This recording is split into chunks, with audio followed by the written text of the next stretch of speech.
Welcome to Founders Future, a podcast powered by Closers.io, where we dive into the journeys of innovative entrepreneurs and explore the road ahead for them and their companies. I'm your host, Zach Young, and in each episode, we're going to cover the stories behind impactful ventures, the challenges faced along the way, and the strategies driving their future growth.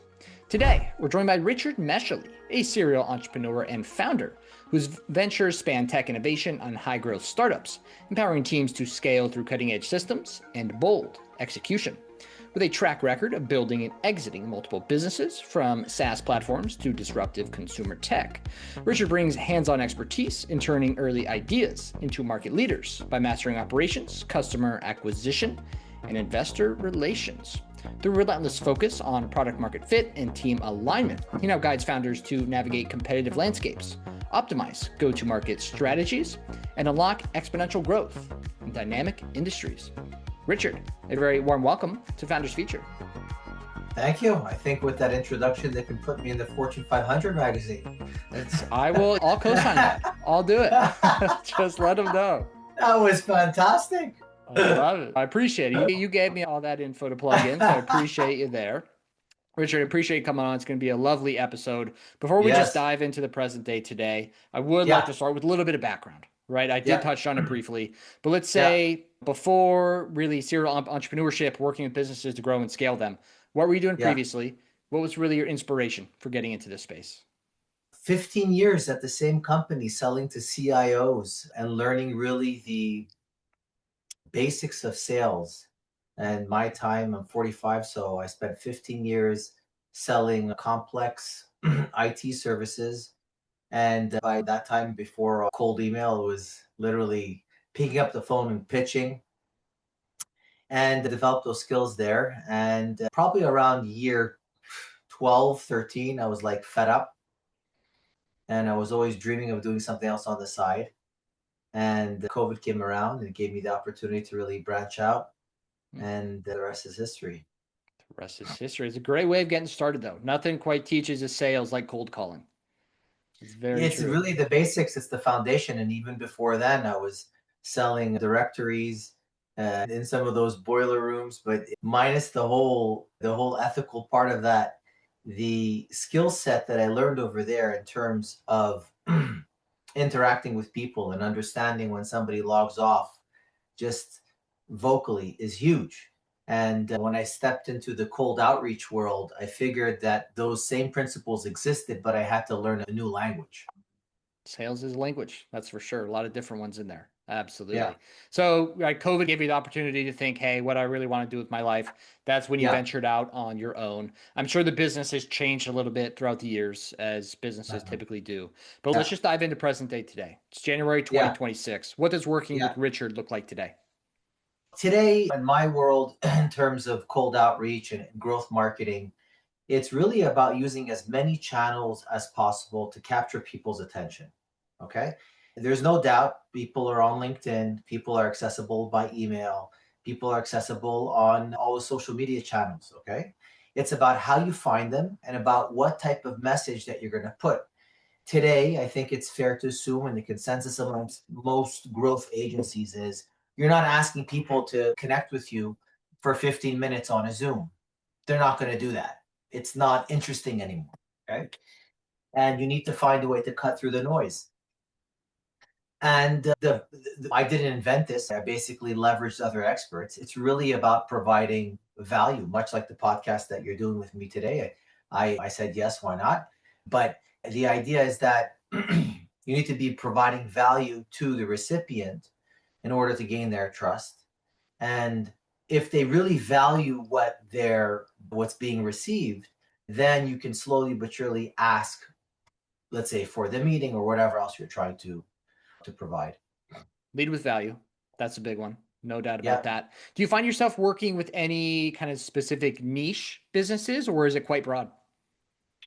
It is about, it's everybody from like promotional swag companies to organizations that have products or services that are being sold well above $5,000. I think that's really okay. Then again, in all of the campaigns that I'm running, my client has to be prepared to provide their target market something for free, or some other angle.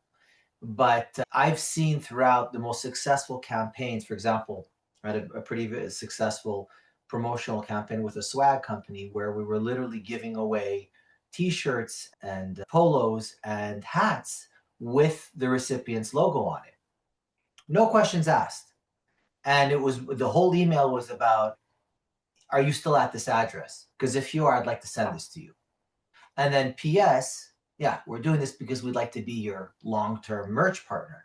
But people get it. And some prospects skipped right away and said, I get it. This is cool. Send me your catalog. And that's how we help them grow. Okay, so you get to be straight up, which is cool. But like you mentioned earlier, provide value for free. Yeah, and you're going to get, by the way, you're going to get tire kickers, and that's part of the game. You have to be willing to put up with that. But the types of campaigns where we used to run, where it's I can help you save time and money and all this, where 90% of the email is about what you can do and 10% about what you think that they need or you understand about them. And then can we speak for fit? It's just, I think we've saturated the market with that, and it's simply not working.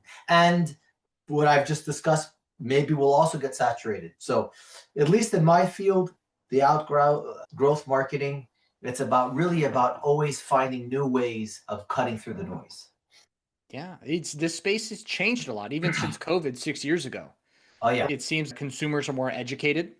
Yeah. It seems like they have a little bit less trust of people out Yeah. there. So you got to Yeah. do things a different way. Listen, today, as if you're sending out emails, you're not putting any links. You're buying multiple domains, you're warming them up. There's a whole bunch of infrastructure, technical aspects you need to be aware of. And the shorter the email, the better. I think people's attention spans are literally like text messages today. That the email needs to feel like a text message. Yeah, And very true. with the AI and ChatGPT, it's very clear if you're sending it through ChatGPT. If you have hyphens in there, obviously don't put those. But it needs to feel like short and almost sure, why not? Whenever I work with my team and we compose a sequence, if the reaction is sure, why not? What do I got to lose? That's a good campaign. Got it. Okay. And I have to assume you guys are using some very similar strategies to find your clients. Of course, whatever I pitch is exactly what we're using. So it's like we're the same tools that I'm using, whether it's email or LinkedIn or even on social media, which was an area that I moved away. I never really got into because most of my clients are B2B. Okay. So I never found it very interesting to do paid ads to reach out to B2B clients. Okay. Because you couldn't do a one-to-one, you would always do lookalike audiences. Today, that's changed. There's new software where you literally can upload the exact list that you're emailing and find them one-to-one on social media and have personalized ads. So that's really changing the game. And once you start emailing people, getting them on LinkedIn, and then when they go on Facebook or Instagram or on TikTok, they see your ad, it's a different game now. Yeah. Something I've heard a lot is multiple touch points when you're That's doing it. cold email. That's You it. want to cold email them, connect with them on LinkedIn, whatever it is. That Yeah. increases your likelihood of them getting back to you exponentially, I've heard. Is that right? Yeah. That's right. That's right. Yeah. Very good. We're all learning something. Absolutely. Richard, you mentioned your team. Walk us Yeah. through the team you've built and how you went about building that team. It was very big before. Now it's very lean and mean. I got to be honest with you, with some of the new AI tools, I really was able to automate and streamline a lot of our operations. And as in my field, the outreach field and GTM engineers is a very big role.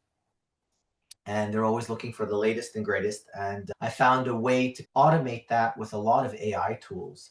And at the end of the day, when you run a campaign and you have a group of customers, you need excellent customer service, really like project management. And I take a hands-on approach. I don't have a ton of clients. I have a small amount of clients that I love working with. I enjoy working with them. I like them. And that's what gets me more creative with them. And I've had sometimes the agency with over 50 clients, and there were fires all the time. It's normal. Not every single campaign works. But you just become less creative that way. It's difficult to really give the clients the best and think in their shoes, so to speak. Got it. So it sounds like as the owner, you're still very hands-on with your clients.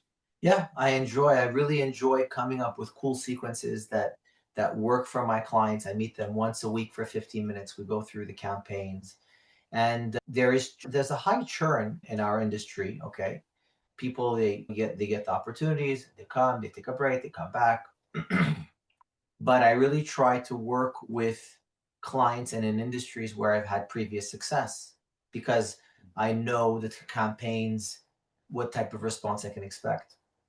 Yeah. If someone questions you, does this work? You're using the same strategies to get them on a call.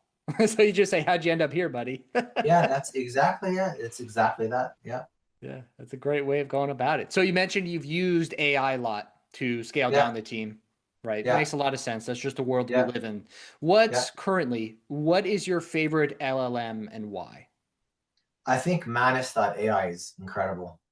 AI is really powerful. It's like what you would pay $200 with ChatGPT to do a month if you've used the AI agent.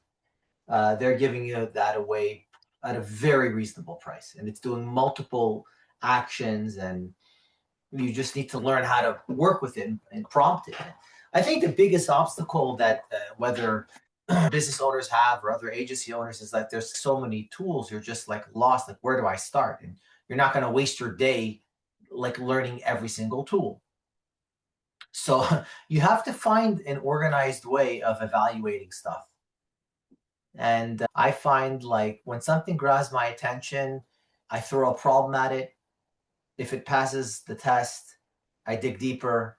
I throw another problem at it. If it passes that test, then I'm okay, cool. Now I can incorporate this in my day to day. So Manus.ai was really powerful. Man, it's not AI. Does that one fly a little bit under the radar? Because I got to be honest, I haven't heard of that one before. I don't know. I don't know. There are so many different ones. There are ones that have different wrappers and it's chat GPT behind it. So it's like I don't know. Matt, I don't know where I came across it. Probably from like I follow a couple of LinkedIn. Ruben Chassid, he actually is a LinkedIn influencer, and he just puts a great deal amount of good AI information. Like I save his posts; they're really good, and I think I caught it there. Nice. I have some Yeah, research to do after this. I got some yeah, learning to do. yeah, yeah, Love it. Richard, let's look forward to the future a little bit. 2026, it's still a fresh new year, right? We're still in yeah. January. Any That's right. specific goals you've set for yourself for the business, let's say for this year, you're looking to achieve? Yeah, it's really the integration of all the channels, the whole social media aspect I'm really excited about. This idea of uploading lists and finding one-to-one contacts from your email list and LinkedIn and having personalized ads is a big game changer Mm, because now you can just pull in the different leads from different sources where you couldn't necessarily find them before. Okay. And I think that's quite powerful. And it also is building credibility and awareness for the clients. So when you email somebody and they are evaluating you, if they see your ad on LinkedIn, if they see your ad when they go to Google, even if it's a paid ad, it builds credibility. mm. It builds social trust. And that's powerful when you're doing an email campaign that you're selling services above $25,000, $50,000. That's important. Yeah, they all support each other. All those channels Yeah. support each other. Yeah. Absolutely. Very well said. Richard, where's the best place for listeners to find you, keep up with you online? You can find me, of course, on my website, provoke.agency. I think that's the best place, really. LinkedIn, obviously. I'm always active on LinkedIn. And yeah, that's pretty much it. Provoke.agency, best place to find him. Richard, it's a pleasure having you on, my friend. Thank you so much for your time today. Likewise. Thank you. Thank you. And that will wrap up another inspiring episode of The Founders Feature. To our listeners, if you enjoyed this episode, make sure to go and connect with Richard on his website, his LinkedIn as well. All of his links will be in the show notes and description down below. And if you are a business owner, specifically a coach, consultant, or agency owner, and you're looking to scale your business, and you really want to enhance your sales and marketing efforts, visit closers.io to hop on a call with our team and discover how we went from 0 to 30 million per year in less than 3 years. Until then, keep on climbing.